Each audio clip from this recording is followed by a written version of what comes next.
ओम शांति। किसी राजा को ये प्रश्न था कि मेरा जो इकलौता पुत्र है वो उत्तराधिकारी होने के योग्य है या नहीं। ये मैं कैसे निश्चिंत करूं। उसने अपने गुरु से पूछा। गुरु ने कहा उसे अपने राज्य से निकाल दो। राजा ने पूछा इतनी कठोर बात उससे मैं कहूं क्या। गुरु ने कहा बस उससे कह दो यहां से हमेशा के लिए चले जाओ, अब तुम राजकुमार नहीं। राजा पूछता है कोई दूसरा मार्ग। गुरु कहता है करना है तो करो या तो छोड़ो। राजा अपने बेटे को राज्य से निकाल देता है। दर बदर भटकता है वो राजकुमार। उसके पास कोई भी कला नहीं है, उसे कोई आर्ट आती नहीं है, और कुछ समय में वो जैसे भिखारी बन जाता है। यहां वहां भटकता है। रहने के लिए घर नहीं है, पहनने के लिए कपड़े नहीं है। भिक्षा पात्र लिए हुए किसी और राज्य में, किसी सुदूर प्रांत में भटक रहा है। एक दुख था, एक हर्ट, एक फील कि मैं भी कभी राजकुमार था। भिखारियों के समूह में वो रहता था और मौसम और वातावरण ऐसा था कि उसे याद ही नहीं आया कि मैं भी कभी राजकुमार था। वो स्वयं को भिखारी ही समझता रहा और भीख मांगता रहा। कई कई वर्ष बीत गए और एक दिन किसी दुकान के सामने वो भिक्षा पात्र लिए हुए भीख मांग रहा था कि अचानक एक स्वर्ण रथ आ जाता है। उसमें से एक व्यक्ति उतरता है जो उसके ही राज्य का मंत्री था। और वो मंत्री नजदीक आता है। वो लड़का खड़ा है, भिखारी, फटे हुए वस्त्र है, और वो मंत्री उसके पैरों में अपना सिर रखता है, वंदन करता है, और एक क्षण में उस राजकुमार को याद आ जाता है। अब तक सब कुछ भूल गया था। भीख मांगते मांगते, अभ्यास करते करते, अभ्यस्त होते होते स्वरूप स्वाभाविक हो गया था। अचानक उसने कहा कि आप अब तक कहाँ थे। वहाँ के जो लोग थे, वो जो दुकानदार था और इर्द गिर्द जो लोग थे, उन सब ने देखा कि इसकी आवाज़ में अचानक से परिवर्तन आ गया है। अब वो भिखारी वाली आवाज़ नहीं रही। वो मंत्री कहता है तुम्हारी परीक्षा पूर्ण हुई। राजा मृत्युशैया पर है, किसी भी वक्त जा सकते हैं। तुम्हें यहाँ भेजने का प्रयोजन इसलिए था ताकि तुम जब कभी राजा बनो तो जान सको अस्तित्व की जो सबसे निचली कड़ी है भिखारी की, जहाँ कुछ भी तुम्हारे पास नहीं होता है, वो भिखारी भी एक मनुष्य है। तुम ये जान सको। और राजा होने के बावजूद भी सबकी समान रूप से पालना कर सको, इसलिए तुम्हें भेजा गया था। वो राजकुमार कहता है मेरे वस्त्र कहाँ हैं, आवाज में चेंज है। वो कटोरा फेंक देता है, राजसी वस्त्र पहनता है, हाथ इस तरह, और चलने लगता है जैसे कभी भिखारी था ही नहीं। रथ पर बैठता है और अपने राज्य में आता है।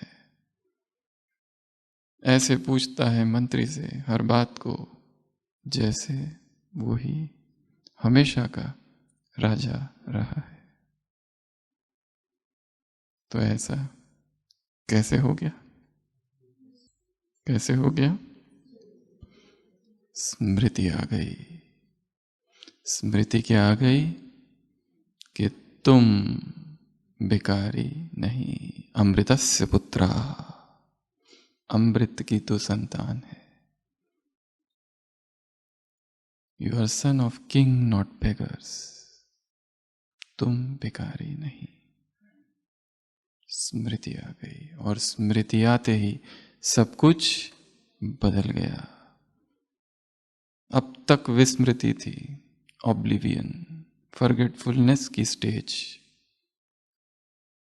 जिसमें वो चल रहा था, और मौसम ही ऐसा था। स्मृति के लिए मौसम की आवश्यकता है, स्मृति के लिए वायुमंडल की आवश्यकता है। उस वायुमंडल में आते ही उसकी स्मृति विस्मृति हो गई थी। भिखारियों के साथ रहते रहते स्वयं भी भिखारी बन गया था, और अचानक स्मृति जाग उठी। तो मनुष्य जीवन की विशेषता क्या है? स्मृति। और स्मृति अर्थात, स्मृति शब्द का क्या अर्थ है? स्मृति अर्थात क्या, याद अर्थात क्या, मेमोरी अर्थात क्या, याददाश्त अर्थात क्या, सिमरन अर्थात क्या, रिमेम्बरिंग अर्थात क्या? अलग अलग शब्द है। जैसे दादी जान की, एक है प्रेम, एक है प्रीत, एक है स्नेह, एक है उल्फत, एक है लव, एक है प्यार। कितने एक ही शब्द के अलग अलग अर्थ बताते थे। एक है याद, एक है याददाश्त, एक होती है मेमोरी, याद करना, भूल जाता है फिर याद करना, वो है याददाश्त। स्मृति का एक अर्थ है मेमोरी, बड़ा उथला उथला अर्थ। स्मृति का एक अर्थ है याद, किसी को याद करना, रिमेम्बरेंस। स्मृति का एक अर्थ है शास्त्र, जो योगियों ने, गुरुओं ने, ऋषियों ने शास्त्र लिखे, मनुस्मृति, मनुस्मृति, धर्मशास्त्र। स्मृति अर्थात छंद है वो व्याकरण में, स्मृति अर्थात भाषा में अलंकार, स्मृति अर्थात काव्य शास्त्र में वो संसारी भाव। अलग अलग अर्थ है स्मृति के, अलग अलग धर्मों में अलग अलग अर्थ है। इंग्लिश में शब्द रिमेम्बरेंस न प्रयोग करके याद के लिए रिमेम्बरेंस प्रयोग किया जाता है, पर स्मृति के लिए अवेयरनेस। तो ये कहा जा सकता है कि स्मृति अर्थात याद प्लस अवेयरनेस, ये दो चीजें जब एक हो जाएगी तो स्मृति। याद है, रिमेम्बरेंस है, परंतु साथ में अवेयरनेस है। ये दोनों मिलकर स्मृति बनती। एक शब्द है सिमरन, बार बार याद करना। एक है सुरति, याद करना। तो मनुष्य जीवन की क्या विशेषता है? स्मृति। स्मृति क्या है? बीज। तो आज कौन किसको देख रहा है? समर्थ बाप किसको देख रहा है? समर्थ बच्चों को। समर्थ कैसे बन गए? ये सामर्थ्य कहां से आई? एक ही स्मृति से आई। कौन सी वो स्मृति है? तुम ये नहीं तुम वो हो, तत्वमसि, thou art that।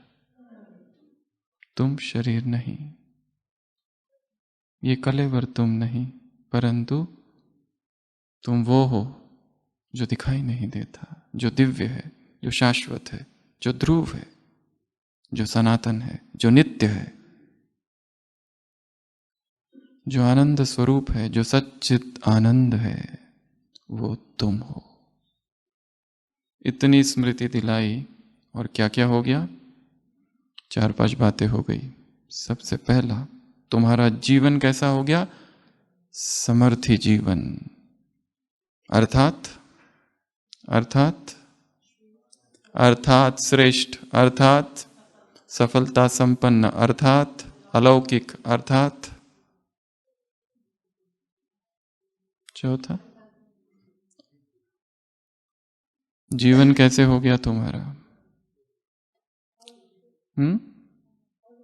अलौकिक, सफलता संपन्न, श्रेष्ठ, और चौथा, चौथा क्या? सुखमय। क्या ऐसा है? श्रेष्ठ ठीक है, अलौकिक वो भी ठीक है, सुखमय थोड़ा सुखमय, और कभी कभी दुखमय। सफलता संपन्न कभी कभी, और कभी कभी कम सफलता संपन्न। तो स्मृति आते ही क्या हो गया? सबसे पहला, जीवन समर्थ हो गया। स्मृति आते ही क्या हो गया? जैसी स्मृति वैसी दृष्टि, वृत्ति, कृति, स्थिति, सब कुछ चेंज हो गया। इसके लिए काम किस पर करना है? स्मृति पर काम करना है। कर्मों पर काम नहीं करना है, दृष्टि वृत्ति पर काम नहीं करना है, काम बीज पर करना है। बीज को परिवर्तन कर दो तो बाकी सब अपने आप चेंज हो जाएगा। तीसरा, ये स्मृति आते ही तुम क्या बन गए? मास्टर सर्वशक्तिवान। और मास्टर सर्वशक्तिवान अर्थात परिस्थिति, विघ्न, समस्या, मुश्किलें, चैलेंजेस, प्रॉब्लम्स, ऑब्स्टेकल्स, ये सब क्या लगे? 1 2 3 ऐसा फॉर्मूला याद रखना है। सबसे पहले खेल, जो कुछ हो रहा है वो क्या है? खेल। ये नाटक ही खेल है। ये खेल किसका है? स्मृति का है, विस्मृति का है, जीत का है, पराजय का है, पुण्य का है, पाप का है। ये सृष्टि चक्र किसका नाटक है? और उतरती कला और चढ़ती कला, राइज और फॉल का है। खेल चालू है, कार्टून शो है, मिकी माउस का खेल चल रहा है। जो कुछ हो रहा है, क्या हो रहा है? खेल। इस सृष्टि को, इस नाटक को, इस संसार को बार बार साक्षी भाव से, दृष्टा भाव से देखने का अभ्यास। रात दिन पूरा हुआ, रात को सोते समय, सोते सोते साक्षी साक्षी साक्षी, साक्षी की साधना करते करते सो जाना, ताकि उठोगे सुबह तो भी कौन सा शब्द याद आएगा? साक्षी। मैं साक्षी हूं, जो कुछ दिन भर हुआ उससे अप्रभावित। सुख के संसार में आए हो, दुख की क्या क्या तुम्हें स्पर्श नहीं कर सकती? लहर तुम्हें स्पर्श नहीं कर सकती, अनटच्ड। तो सबसे पहले जो कुछ हो रहा है उसको क्या समझना? खेल। विघ्न, परिस्थिति, समस्या, मुश्किलें, प्रॉब्लम्स, चैलेंजेस, जो कुछ हमारे साथ हो रहा है और हमसे संबंधित जो लोग हैं उनके साथ जो हो रहा है,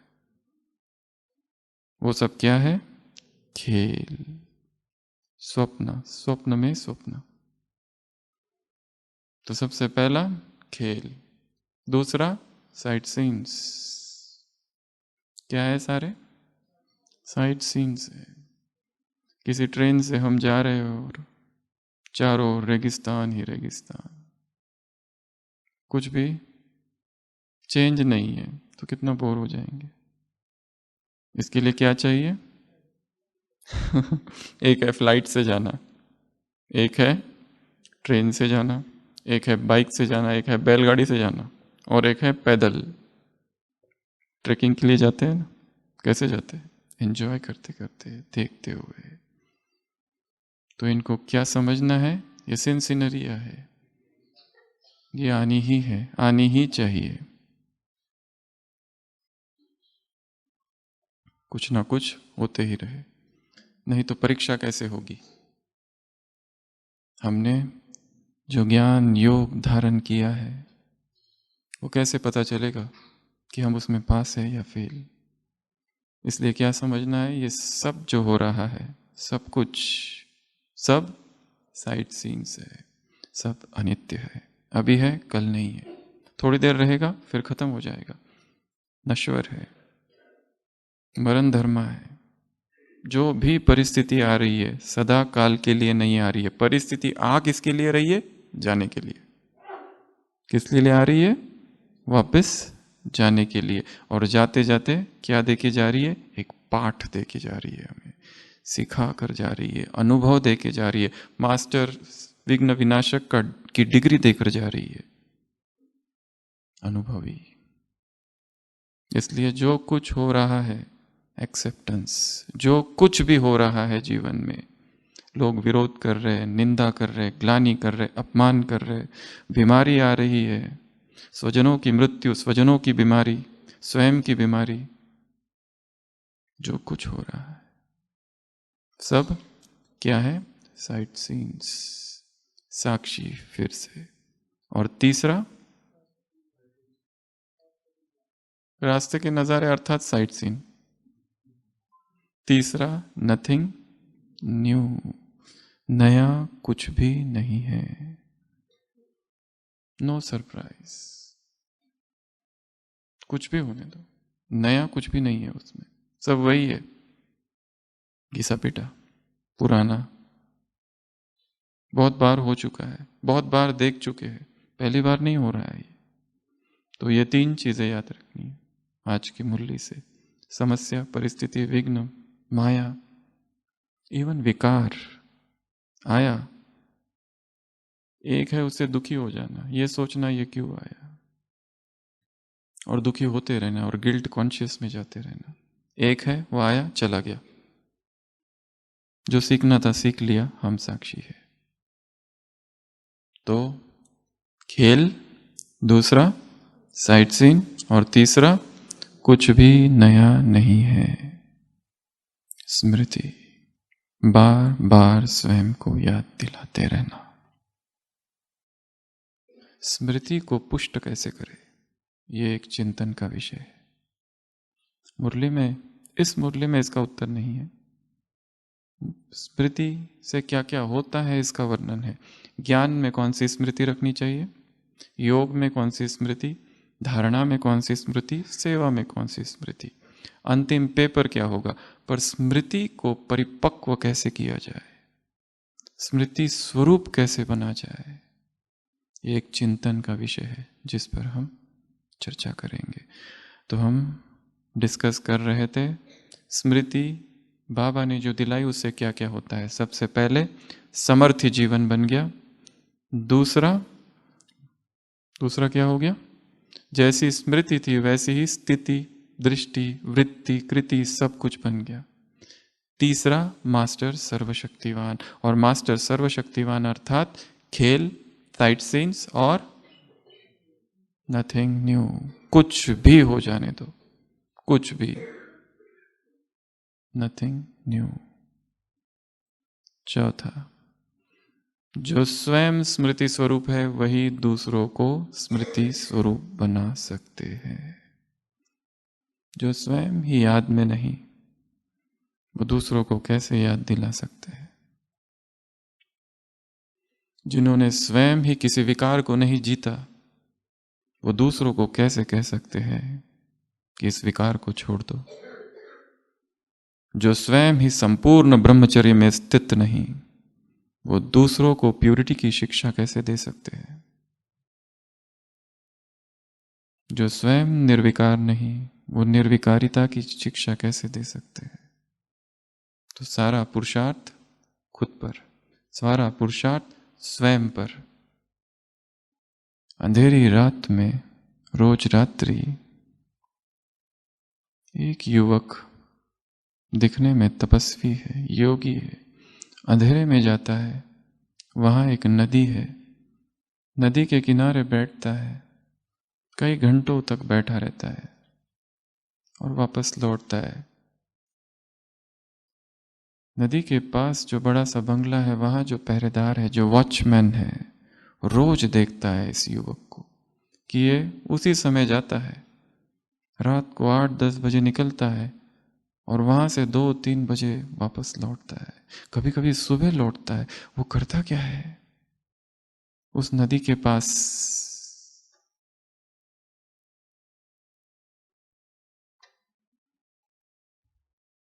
एक दिन उस योगी को वो पकड़ लेता है। कहता है मैं तुम्हें छोड़ूंगा नहीं, पहले बताओ तुम करते क्या हो? वो योगी कहता है करते क्या हो तो ये तो तुम जानते हो। कहते कैसे? वो योगी कहता है मुझे पता है तुम रोज मेरा पीछा करते हो और मुझे ये भी पता है कि मैं वहां बैठता हूं तो तुम मुझे छुपके से देखते हो। वो कहता है हाँ ये सही है, पर तुम करते क्या हो? वो योगी पूछता है तुम क्या करते हो? वो कहता है वहां जो बड़ा बंगला है, मैं वॉचमैन हूं, पहरा देता हूं। वो योगी कहता है यही तो मैं भी करता हूं। वो कहते हैं कैसे? वो कहता है तुम बाहर पहरा देते हो, मैं भीतर पहरा देता हूं। और भीतर पहरा देते देते उस होश की अवस्था में घंटों बीत जाते हैं। अपने आप को ही देखते रहता हूं। मुझे ना झील देखनी है, ना वो रात का सन्नाटा मुझे लुभाता है।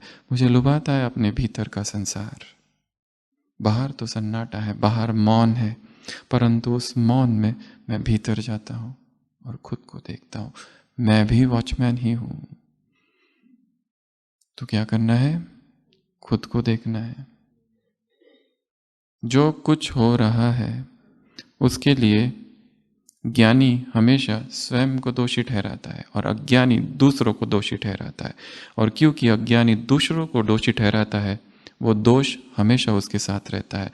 परंतु ज्ञानी देख लेता है यहाँ पर किसी और का कुछ दोष है ही नहीं, मेरे ही अपने कर्म मुझे यहाँ वहां घुमा रहे हैं। जो कुछ भी मेरे साथ हो रहा है, जो कुछ, वो सब कुछ मेरा ही किया धरा है। मैं ही स्रोत हूं उसका। मेरा ही किया हुआ वापस मुझ तक आ रहा है। और धीरे धीरे ज्ञानी अपने उस दोष से भी मुक्त हो जाता है। ऐसी पैनी अंतर्दृष्टि, वहां फिर प्रज्ञा जागती है। मन सूक्ष्म होते जाता है। संसार में रहते रहते मन स्थूल हो जाता है। विचार करने बैठो तो विचार नहीं कर पाते, चिंतन करने बैठो तो चिंतन नहीं कर पाते। इसके लिए एकांत चाहिए, मौन चाहिए, और इसके लिए चाहिए परमात्म स्थान। परमात्म स्थान पर आने का फल मिलेगा, चाहे तुम जानो या ना जानो, कभी ना कभी वो मिलेगा। और आप सब अब किधर आ गए? परमात्मा स्थान पर आ गए ना? तो आ गए तो अभी से मौन धारण कर लो। एक दूसरे से बात करते हुए भट्टियां नहीं हो सकती। मोबाइल स्विच ऑफ अगले 3 दिनों के लिए। साइलेंट नहीं, वाइब्रेट नहीं, स्विच ऑफ। एक दूसरे से बात करते हुए भी तपस्या नहीं हो सकती। संपूर्ण मौन। जिस दिन भट्टी पूरी होगी उसी दिन मौन को खोलना, तो ही जिस स्थान पर आए हैं वहां से कुछ ले जा सकेंगे। अन्यथा अध्यात्म के जो सूक्ष्म अनुभव होने चाहिए वो नहीं होंगे। सभी स्थिर, आत्मिक स्वरूप में स्थित समर्पण और तैयारी अगले 3 दिनों के लिए। 5वां, इस स्मृति ने और एक चीज कर दी। संसारी आत्माओं के संग रहते हुए भी मन कहाँ रहता है? अलौकिक संसार में, ईश्वरीय संसार में। आगे बहनों से मुलाकात, टीचर्स क्या हो गए? न्यारे, दिल्ली जोन। न्यारे अर्थात डिटैच्ड, और जो डिटैच्ड है, जो न्यारे है, वही क्या हो जाते हैं? बाप के प्यारे। और ये परमात्मा प्रेम क्या है? छत्र छाया, नशा है, रूहानी फकूर है कि हम छत्र छाया में है, ईश्वरीय छत्र छाया में। जहां मैं जा रहा हूं, बाबा की छत्र छाया साथ साथ है, सेफ है। कोई क्या कर सकेगा? अभिमान नहीं, बॉडी कॉन्शियस नहीं, अहंकार नहीं, परंतु नशा है, विघ्न नहीं। फिर तो जहां स्मृति है वहां जीवन समर्थ। जहां स्मृति है वहां जैसी स्मृति वैसी दृष्टि, वृत्ति, कृति, स्थिति, सृष्टि, सब कुछ। जैसा स्मृति परिवर्तन हो गया तो क्या बन गए? मास्टर सर्वशक्तवान। स्मृति परिवर्तन हो गया तो क्या हो गया? इस संसार में रहते हुए भी, लौकिक संसार में रहते हुए भी मन कहाँ लगा रहता है? अलौकिक संसार में। तो सबका आधार क्या हुआ? बीज क्या है? स्मृति। तो स्मृति पर काम करना है। तो 4 चीजों की स्मृति दिलाई। ज्ञान की स्मृति क्या?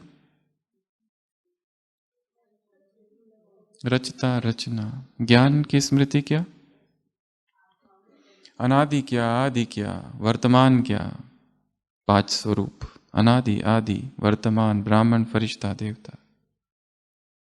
स्मृति ज्ञान की। दूसरा योग, याद, मैं कौन और वो कौन। तीसरा दिव्य गुणों की स्मृति। दिव्य गुण जब भूल जाते हैं तो फिर क्या होते हैं? घबरा जाते हैं, फिर हंसते भी है। करना नहीं चाहिए था परंतु हो गया। Guilt consciousness. बेहोशी में ही गलतियां होती है। जहां होश है वहां कोई गलती नहीं है। पाप और पुण्य की यही परिभाषा है। पाप अर्थात बेहोशी, पुण्य अर्थात होश, अवेयरनेस, स्मृति स्वरूप, अटेंशन, सतत अटेंशन। बाबा ने बहुत अच्छे 2 शब्दों का प्रयोग किया, निरंतर और नेचुरल। ये दिव्य गुण भी कर्मों में कैसे समा जाए? निरंतर और नेचुरल। आह्वान भी ना करना पड़े। ये तब होगा जब स्मृति पुष्ट होगी, इतनी परिपक्व हो चुकी है भीतर से कि धीरे धीरे कर्मों में गुण दिखाई देने लगेंगे, धीरे धीरे।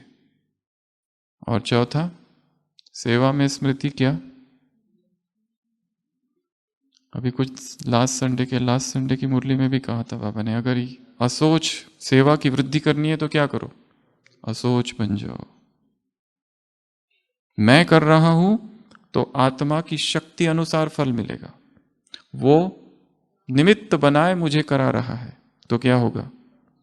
उसकी शक्ति जुड़ जाएगी और वो सर्वशक्तिवान है। बुद्धिमानों की बुद्धि, आगे की लाइन कौन पूरा करेगा?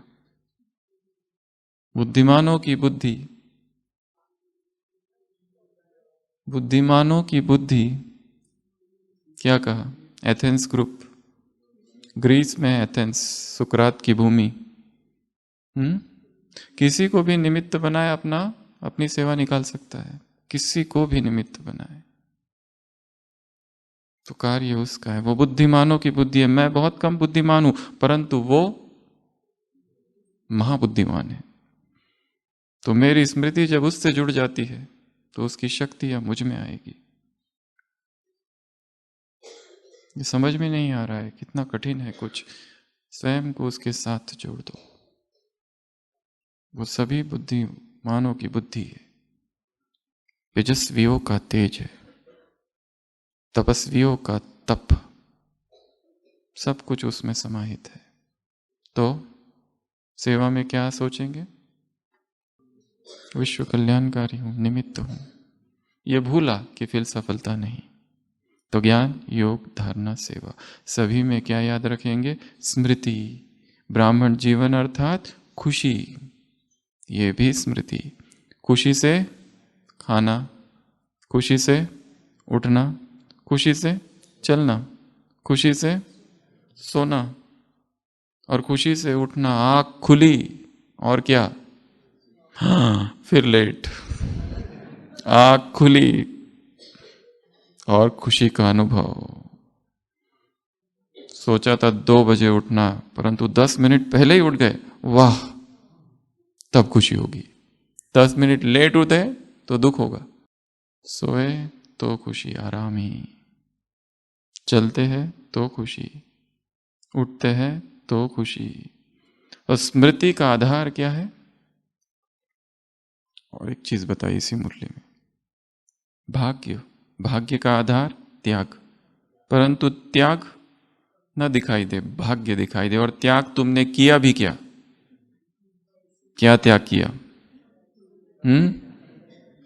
क्या त्याग किया? कलर कपड़े छोड़ दिए, क्या हो गए? ब्यूटीफुल। अगर गिर भी जाओ तो दादी जानकी को क्या कहा था बाबा ने? पट्टी लगाई थी ना यहां पर, और ही ज्यादा ब्यूटीफुल हो गई। तो गिर भी गए तो ब्यूटीफुल होने के लिए, फ्रैक्चर भी हो गया तो वाह वाह वाह, ब्यूटीफुल। बीमार भी पड़ गए तो ब्यूटीफुल। और क्या छोड़ा? गहने, बहुत अच्छा किया, समझदारी का काम किया। चोरी नहीं तो चोर पीछे पड़ जाते थे। और क्या किया? खान पान छोड़ दिया, वो तो संसार के डॉक्टर्स भी कहते हैं कम खाओ, सादा खाओ। तो तुमने किया क्या? किस बात का घमंड है कि हम इसके हाथ का नहीं खाते, उसके हाथ का नहीं खाते, हम बाहर का नहीं खाते, हम ये नहीं पहनते, हम वो नहीं पहनते। 2 मित्र होते हैं, एक तो योगी बन जाता है, एक बहुत अमीर संसारी व्यक्ति बन जाता है। वो संसारी एक दिन अचानक अपने गरीब मित्र से मिलता है, वो फकीर होता है। वो फकीर उसे आमंत्रण देता है कि मेरी झोपड़ी में भी आओ। वो आता है, वो कहता है आज रात इधर ही रुक जाओ। उस अमीर व्यक्ति के लिए तो वहां रुकना मुश्किल है, क्योंकि उसे आदत है, उधर है डनलप की तकिया। थोड़ी देर के बाद जब वो सो जाता है तो वो फकीर आता है, कहता है तुम्हें कुछ चाहिए तो बोल देना। वो कहता है मुझे चाहिए भी हो तो तुम करोगे क्या? यहां तुम्हारी कुटिया में कुछ भी नहीं है। वो कहता है मैं तुम्हें ये बताऊंगा कि जो तुम्हें चाहिए उसके बगैर कैसे जिया जा सकता है। मैं उसे तुमको वो टेक्निक सिखाऊंगा कि कैसे ना कुछ में सब कुछ समाया हुआ है। The less is more, minimalistic type of living. कल की मुरली थी, ये क्या है? बाबा ने क्या खोला है? Hostel, college. कॉलेज में ज्यादा सामान नहीं होता है, होटल नहीं खोले है बाबा ने। तो सेंटर और घर भी कैसे दिखने चाहिए? आश्रम जैसे। इतना ही ना सजा दो कि आने वाले जिज्ञासु उन चीजों को ही देखते रहे और पूछे ये कितने का है, ये कितने का है, ये पर्दा कहाँ मिलेगा, ये भोग के ऊपर का कपड़ा बहुत अच्छा है, चम्मच तो बहुत ही अच्छा है।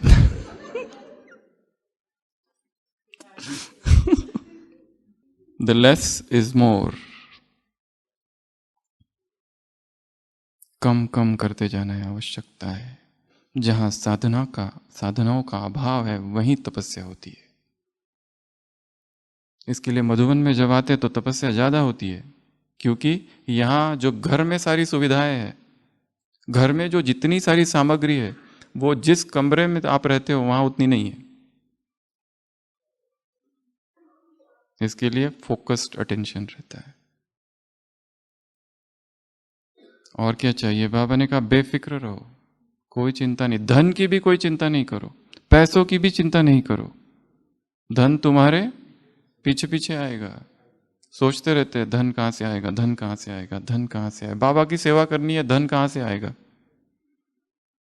किसकी सेवा करनी है? उसकी ना, सावल शाह है वो सोचेगा। तुम असोच बन जाओ। उसे पता है किसके द्वारा क्या कराना है, कब कराना है, कैसे कराना है, सब तुम ही करोगे क्या? और तकिया, तकिया तो मिल गई, परंतु फिक्र है तो नींद कैसी? इससे तो अच्छा है जमीन पे सोने का अभ्यास करो, वास्तव में अभ्यास करो, सारी बैक प्रॉब्लम सब ठीक हो जाएगी और नींद भी अच्छी आएगी। और तकिया किसको बना लो? अपने बाहों को। तो भाग्य, भाग्य की श्रेष्ठ लकीर, अपने भाग्य का चिंतन करते रहना, अपने भाग्य को स्मृति में लाते रहना। मुझे क्या मिला है, मैंने क्या पाया है। यह अलौकिक संसार, ब्राह्मणों का संसार, एक एक आत्मा कितनी कितनी महान है। अगर एक एक की जीवन कहानी लिखी जाए और उसकी किताब बनाई जाए और हम वो पहले पढ़ ले। अभी उन लोगों को हम जानते नहीं हैं, उनका जीवन कहानी और नीचे नाम, जीवन कहानी नीचे नाम, और वो हर एक कहे कि मैं जब ऐसा था तो बाबा ने मुझे ऐसी मदद कर दी, मैं जब ऐसा कर रहा था तो बाबा ने मुझे ऐसे बता। हम सोचेंगे ये सब कौन लोग हैं जिसकी ये किताब है? और सोचो फिर वो सारे लोग, 50 लोग यही है। ऐसे मन में रखना है कि ये सब मुझसे महान है, क्योंकि हरेक को बाबा ने टच किया है, हरेक का चिंतन अपना अपना चिंतन है। इसके लिए हरेक को सुनो, क्योंकि भगवान ही उसे टच कर रहा है, उसे शक्ति दे रहा है। तो ये महान आत्माओं की सभा है। फिर से उसी प्रश्न पर आते हैं। अब सारी मुरली का आधार एक ही शब्द कहा, स्मृति। लास्ट टाइम की मुरली का आधार 2 शब्द थे, आना और जाना। किसी और मुरली के आधार 3 शब्द थे, निराकारी, निर्विकारी, निरंकारी। किसी और मुरली का आधार 5 शब्द थे, 5 स्वरूपों का अभ्यास।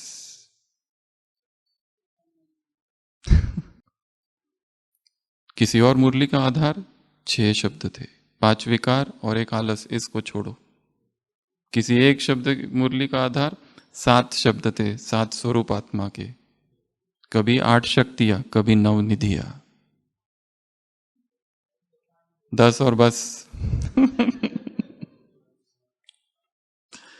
तो अब मूल प्रश्न है, बाबा ने कहा स्मृति स्वरूप बनो, स्मृति स्वरूप बनाओ। टीचर अर्थात अपने स्मृति स्वरूप फीचर द्वारा दूसरों को भी स्मृति स्वरूप बनाए। टीचर अर्थात स्मृति स्वरूप नेचुरल, निरंतर, सहज।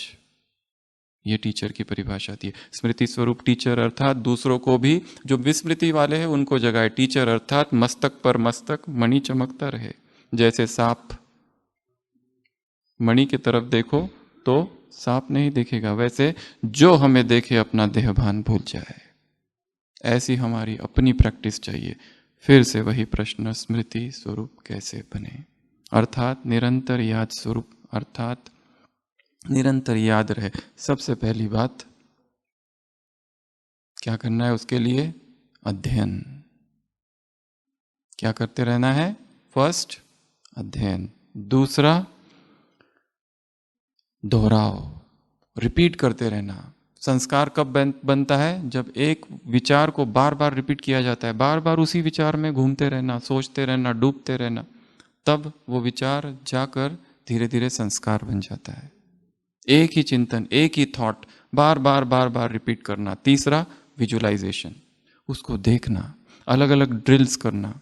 जैसे आज की मुरली में भी लाइट हाउस माइट हाउस बन, क्या करो? शुभ भावना, शुभ कामना के वाइब्रेशंस फैलाओ। मेरा बाबा, बस इस एक मेरा बाबा में ही योग क्या बन जाएगा? शक्तिशाली। बस एक मेरा बाबा ही शब्द, अलग अलग तरीके से इसी एक शब्द पर ड्रिल करना, अलग अलग रीति से, अलग अलग दिन में, अलग अलग संबंधों से आर्त पुकार निकले बाबा के लिए। सूरज भाई जी ने एक बार एक अनुभव सुनाया था, बहुत पहले की बात है। बाबा ओम शांति भवन में आए थे और उनको बहुत बुखार था, रात को 12 बज चुके थे। और फिर 2:30 बजे कुछ गोली ली, फिर 2:30 बजे तक बुखार कम नहीं हुआ। बाबा आए हुए थे, ओम शांति भवन में मिलन चालू था, मुरली पूरी हो गई थी, ये लोग आ गए थे, वो पार्टियों से मिलना चालू था। तो फिर बुखार कम ही नहीं हुआ, तो किचन डिपार्टमेंट में चिमन भाई थे, तो तो चिमन भाई को बुलाया, भेजो बाबा से पूछो। तो वो गए सीधा, वो भोले भाले सीधा बाबा के पास चले गए। बाबा ने संतरा रखा था वो दे दिया, संतरा खाया, सुबह तक बुखार खत्म। तो मेरा बाबा वो मेरा है, इसमें सब कुछ आ जाता है। इसका अलग अलग रीति से अभ्यास, इसको विजुअलाइज करो। आकाश में लिखा हुआ देखो अग्नि के शब्दों से, अंतर मन में लिखा हुआ, हृदय में लिखा हुआ देखो, मस्तक पर लिखा हुआ देखो। अध्ययन, रेपिटिशन, विजुअलाइजेशन, उसके बाद में चिंतन। एक विचार लेना और उसका गहराई से चिंतन करना, चाहे 5 स्वरूप हो, चाहे दिव्य गुण हो, चाहे सेवा का संकल्प हो।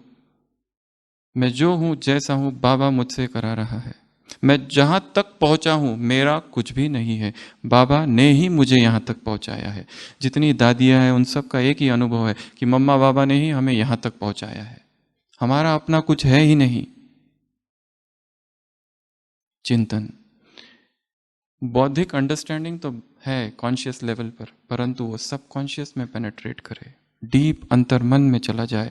उसके लिए क्या चाहिए? दोहराव। उसके लिए क्या चाहिए? विजुअलाइजेशन। उसके लिए क्या चाहिए? रेपिटिशन। उसके लिए क्या चाहिए? चिंतन। उसके लिए क्या चाहिए? रीडिंग। उसके लिए क्या चाहिए? चर्चा। Next, discussion. डिस्कस करते रहना उसके बारे में, पढ़ते रहना, डिस्कस करते रहना। उसके लिए क्या चाहिए? एकांत। उसके लिए क्या चाहिए? मौन। उसके लिए क्या चाहिए? अंतर्मुक्ता। तब स्मृति स्वरूप बनते हैं। अंदर ही अंदर सोचते रहना, चिंतन करते रहना, मनन करते रहना। और जब योग में बैठे तो जैसे निर्विचार अवस्था हो जाए, धीरे धीरे माइंड हमारे वश में हो, तो स्वयं को देखना। एक योगी एक साधना कर रहा था, रात को घूमते रहता था। ये साधना थी उसकी कि चलते फिरते क्या मुझे याद रहता है मैं कौन हूं? क्या मुझे याद रहती है? बैठे बैठे जब ध्यान में बैठता हूं तो याद रहता है, परंतु जब चलता फिरता हूं तो याद रहता है? वो तो चलता है, घूमता रहता है। देखता है थोड़ी दूरी पर एक दूसरा व्यक्ति भी वैसा ही घूम रहा है।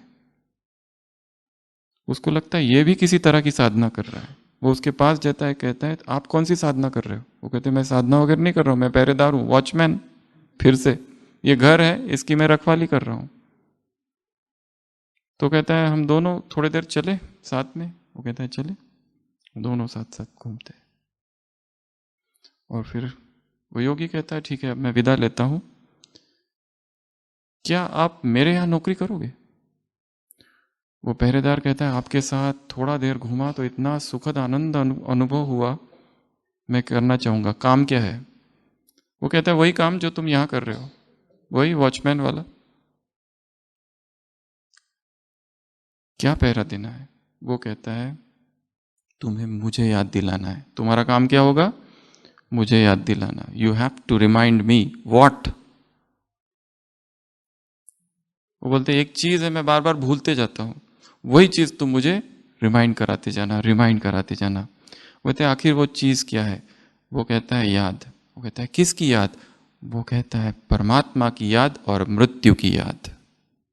ये चीज मुझे भूलती जाती है, बस तुम्हें मुझे रिमाइंड कराते जाओ।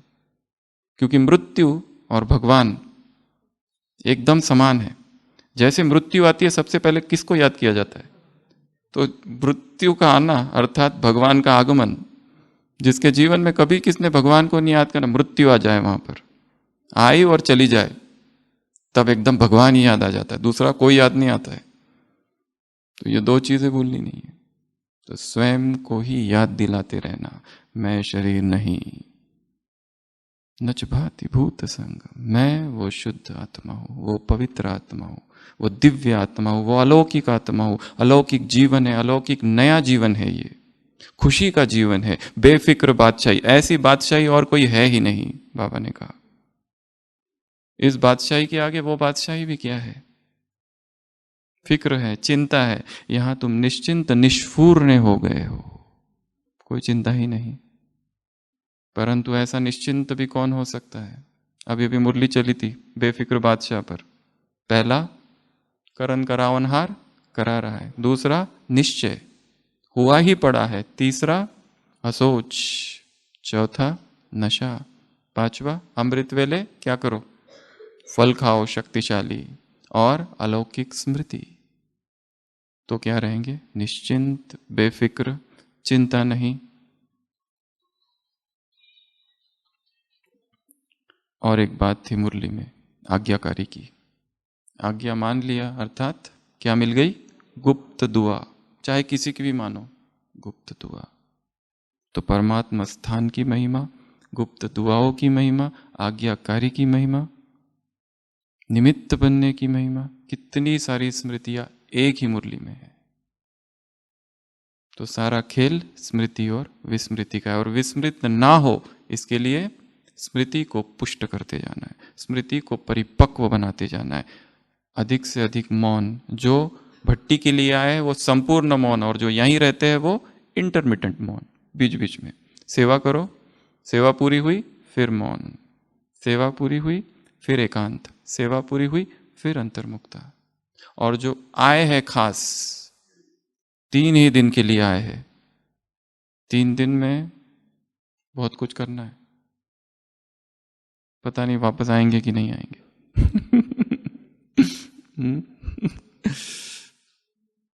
तो ऐसे कैसे असमर्थ आत्माओं को ऐसे ऐसे श्रेष्ठ आत्माओं को ऐसे मास्टर सर्वशक्तिवान आत्माओं को ऐसे विश्व कल्याणकारी आत्माओं को ऐसे निमित्त आत्माओं को ऐसे रचता और रचना की स्मृति रखने वाली आत्माओं को ऐसे 5 स्वरूपों का अभ्यास करने वाली आत्माओं को ऐसे आज्ञाकारी आत्माओं को ऐसे परमात्मा स्थान पर आने वाली आत्माओं को ऐसे महावीर आत्माओं को। कितना अच्छी बात बोली है बाबा ने कि स्मृति की लहर फैलाने वाले महावीर आत्माओं को याद प्यार। स्मृति की क्या करो? लहर फैलाओ। और एक विधि है स्मृति की, अलग अलग जगह लिख के रखो, राइटिंग। ये भी एक विधि है। भूलो तो बाबा कहते हैं चुटकी दो खुद को। और ऐसे न्यारे प्यारे आत्माओं को ऐसे परमात्मा छत्र छाया में रहने वाली आत्माओं को ऐसे बेफिक्र बादशाहों को ऐसे कम खाने वाली आत्माओं को गम खाने वाली आत्माओं को ऐसे त्याग नहीं। ये भी कोई त्याग है तुम्हारा? क्या छोड़ा तुमने? कुछ भी नहीं छोड़ा। ऐसे साइड सीन समझने वाली, परिस्थिति, विघ्न, समस्या, मुश्किल, चैलेंजेस, प्रॉब्लम्स को क्या समझना है? खेल, साइड सीन। और नथिंग न्यू समझने वाली आत्माओं को ऐसे ब्यूटीफुल आत्माओं को ऐसे एंजल्स को ऐसे परियों को ऐसे। दाल रोटी बाबा ने कहा गारंटी है बाबा की, वो 36 प्रकार का भोजन नहीं मिलेगा, परंतु जहां खुशी है वहां दाल रोटी में भी क्या है? 36 प्रकार का भोजन है। सब कुछ मन के ऊपर। अगर दाल रोटी भी नहीं मिले, सुबह शीलू बहन जी कह रहे थे ना, ऊपर बाबा तुमको इमर्ज करके शुभी रस पिला देगा। अगर कुछ भी ना मिले तो वर्स्ट एकदम। पर ऐसा होगा नहीं, तुम भी खाओगे, तुम्हारे पोत्र धोत्रे भी खाएंगे। तुम्हारा कल्याण हुआ है तो उनका कल्याण भी होगा। ऐसे ऐसे धरनी में सोने वाली आत्माओं को ऐसे। वो विस्मृति का दिखाते हैं ना, कर्ण को विस्मृति हो गई शाप के कारण, तो विस्मृति हो गई तो हार हो गई। और जहां स्मृति है, जैसे हनुमान को स्मृति दिलाई जामवंत ने तो शक्ति आ गई। जैसे जैसे कौन है वो दुष्यंत को स्मृति दिलाई, वो अंगूठी देखी तो एकदम शकुंतला की याद आ गई, पावर आ गई। तो ऐसे ऐसे साक्षी स्थिति में रहने वाली आत्माओं को ऐसे मेरा बाबा से शक्तिशाली योग बनाने वाली आत्माओं को ऐसे तेरे को मेरे में अच्छा ऐसे लौकिक में रहते हुए, संसारी आत्माओं के साथ रहते हुए भी मन अलौकिक ईश्वरीय संसार में रहने वाली आत्माओं को, ऐसे सुखमय जीवन वाली आत्माओं को, ऐसे श्रेष्ठ जीवन वाली आत्माओं को, ऐसे सफलता संपन्न जीवन वाली आत्माओं को, ऐसे फरिश्ता सो देवता, ब्राह्मण सो फरिश्ता, सो फरिश्ता सो देवता आत्माओं को, ऐसे अलर्ट अटेंशन, ऐसे ज्ञान योग धारणा सेवा चारों में स्मृति स्वरूप आत्माओं को, ऐसे समय पर स्मृति याद आने वाली आत्माओं को, ऐसे पास विद ऑनर आत्माओं को, ऐसे मायाजीत, ऐसे आज का बताओ, हफ्ते भर का नहीं बताना है। ऐसे